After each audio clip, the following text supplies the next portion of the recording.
মনের মানুষ তোমাকে একটু বেশি শাসন করবে। শুনতে হয়তো তোমার এভারেজ লাগলো, কিন্তু এটা সত্যি। যে মানুষটা গভীরভাবে তোমাকে ভালোবাসবে সেই মানুষটাই তোমাকে একটু বেশি শাসন করবে। তবে অতিরিক্ত শাসন হয়ে গেলে তখন রিলেশনশিপে এফেক্ট পড়ে, এটা আমি বলছি না, কিন্তু একটু বেশি শাসন করবে। তুমি কোনো খারাপ কাজ করলে, খারাপ কিছু খেলে সে কিন্তু তোমাকে শাসন করবে, সে তোমাকে বকবে।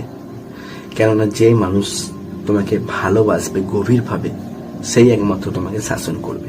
এবং যে মানুষটা তোমাকে শাসন করে না, তুমি তার সামনে যতই খারাপ কাজ করো না কেন, তার সাথে যতই খারাপ জিনিস খাও, খারাপ মানুষের সঙ্গে মিশো, সে কিন্তু তোমাকে শাসন করে না, তাহলে সে তোমাকে গভীরভাবে ভালোবাসে না বা সত্যিকারের ভালোসে বাসে না।